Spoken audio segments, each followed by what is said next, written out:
everything can't be important, or by definition, nothing is. So you got to get with your kids and see what matters most to them. And I think the more that's a joint conversation, obviously you're driving. There are certain things that are, you know, non-negotiable for you as a head coach. But getting the players ownership and their buy-in and the creation of that, I think, is incredibly important.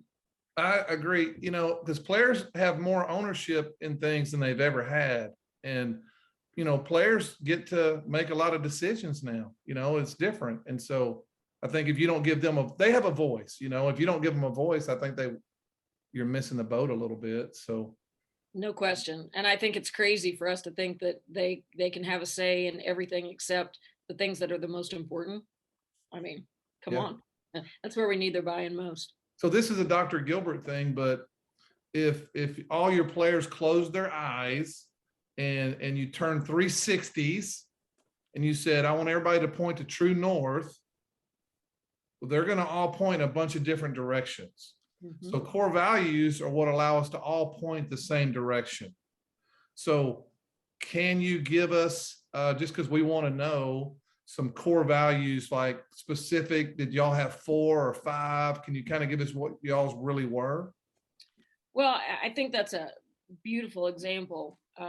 I love that everybody's true north could be different. And one of the first things that we did when we went through our standards was we defined things. Integrity to me might mean something completely different to you. We might have very different definitions of responsibility or accountability. And I remember one time I had a player. I called her into the office and we were talking about respect, and she said to me that respect can only be earned, that people don't get it from her until they've earned it. And it was a complete shift from that's not how I see respect.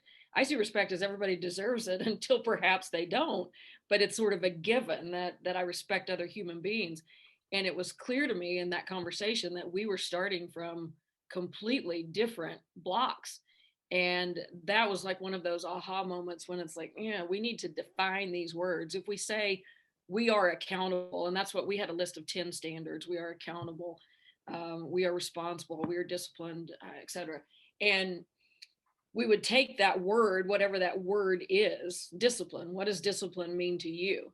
And we would show a video clip that that demonstrated that. We would put the words around it, and we were very intentional with the vocabulary, with the meaning associated with the words. In other words, we would give it hands and feet. And so if our standard was we are disciplined, then we might show a clip of disciplined behavior on the basketball court.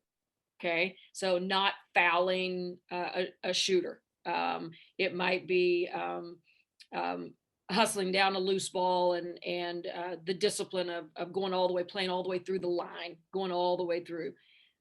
We would show very specific examples of what that trait looked like, and then we would all agree on what its definition was, so that we could catch it in action and call it when it was below the line.